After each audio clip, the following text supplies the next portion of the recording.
Hello and welcome to Mindset Mondays with DTK. This is episode 91 in an ongoing series of weekly live broadcasts designed for folk with a growth mindset or those who'd like to create and hone one.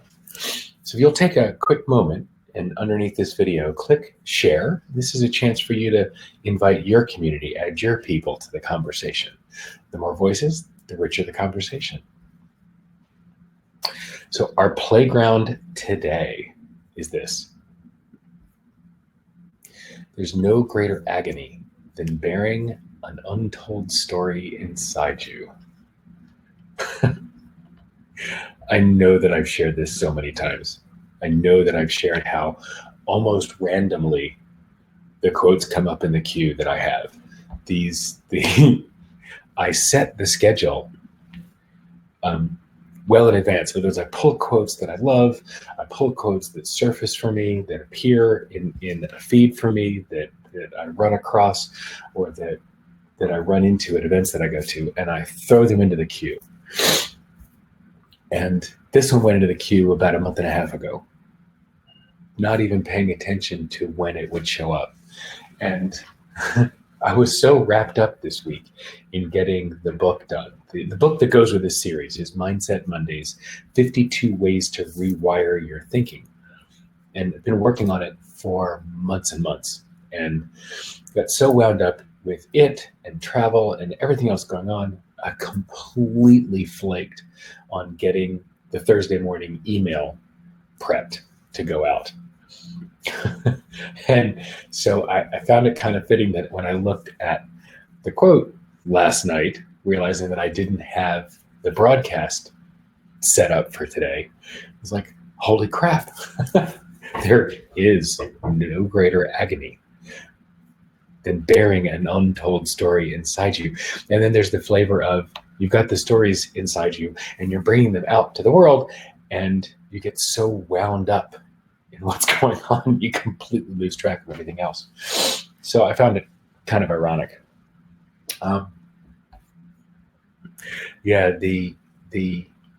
As much as I talk about language and not using the word have to or need to or must or ought to, all those, the language that's indicative of external motivators, right? When you say, I have to do something, well, where's that driver coming from? Where's that locus of control or that locus of influence that tends to define a language of external control?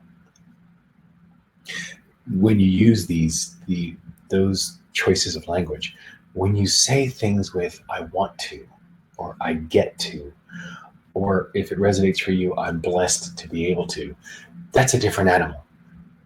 That's an internal locus of motivation. And when you catch yourself, one of the exercises that Elaine, my wife, has come up with that she's been using for years, is when you catch yourself saying, I need to, or I have to, swap it. Swap it for I get to, or I want to. And if it doesn't fit, that should really be really insightful. If it doesn't feel right, well, I need to get this damn book out. Okay, so there's a play with language. In order for me to do the other things that I want to do and that I get to do, that I'm blessed to be able to, I got to get this damn book out. and part of it is getting the story out so that I'm not bearing and carrying the weight of an untold story. There are the practical applications of it, that in order to target a date, the publisher is very clear of when I need to hit certain milestones with them. So yeah, there is an external motivator. There is an external locus of influence here. Yes, I have to get the book out to them so that I can hit the deadline I want to hit.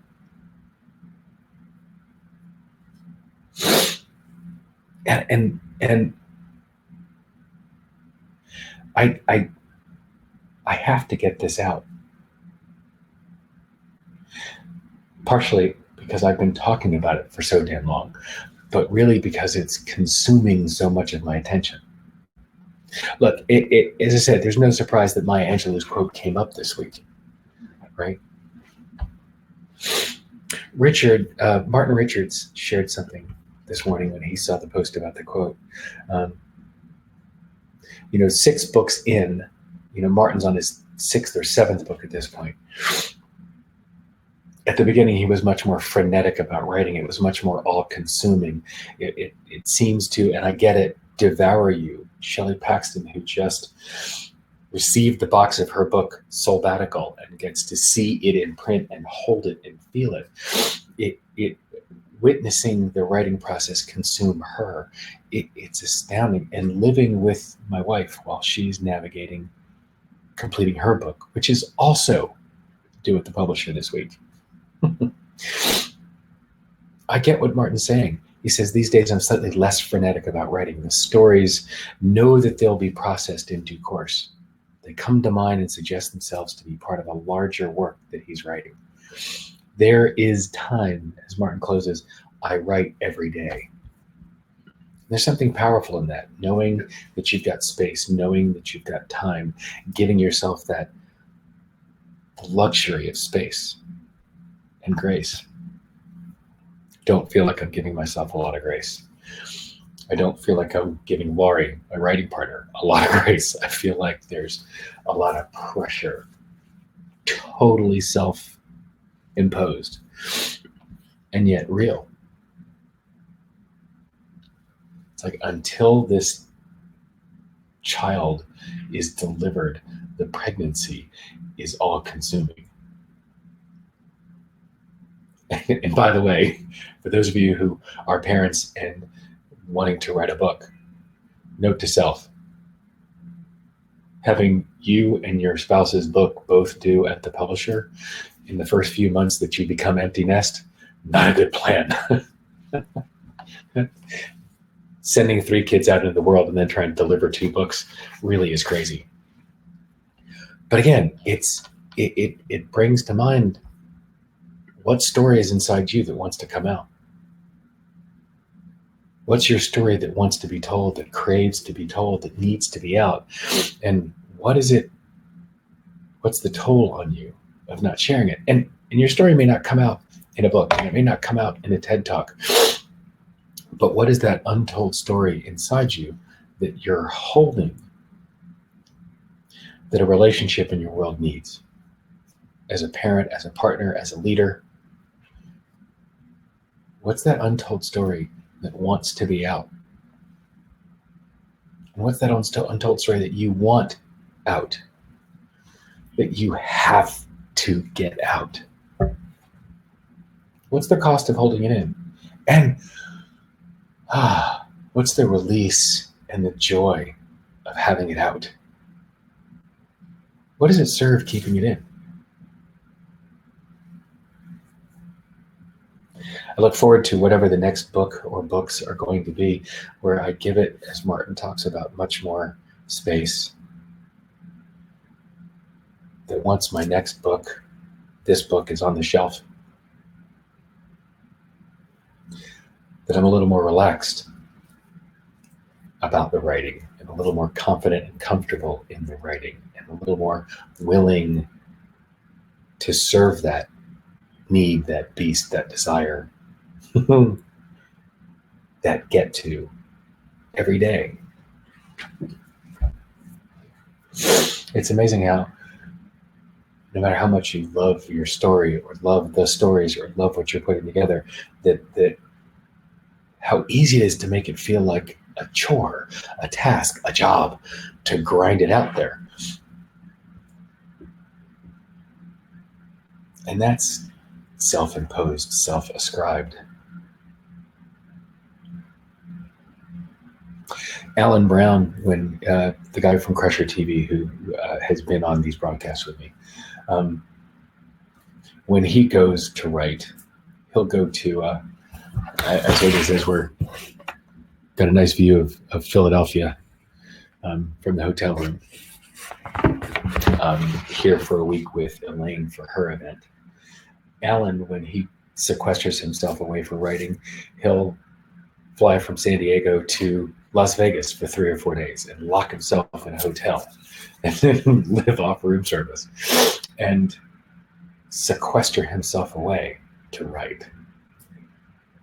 And there are others that follow morning pages that will get up every day and write every morning. There's so many different ways to get your story out. There are couples that will go away to have conversations, that will travel specifically for creating a separate space. That's why so many companies do offsites. The time to write new stories or uncover current stories is away from your normal flow, away from the normal routine and grind. So what's your way of being a story to light? What's your way of unleashing the story that you want to tell?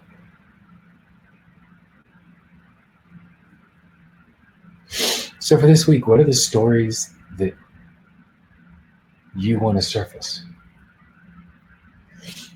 And is it writing? Is it having a conversation? Is it preparing a presentation, a speech, a talk? What is it for you? What is the story inside that wants to come out?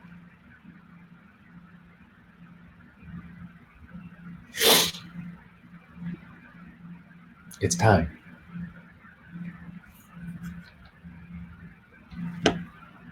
So I'd love to know what the stories are that are surfacing for you. So come to facebook.com/groups/Mindset Mondays and share the story that's real for you, that's coming up for you, that wants to be told, that wants to be out. And between now and next week, what mindset will you choose?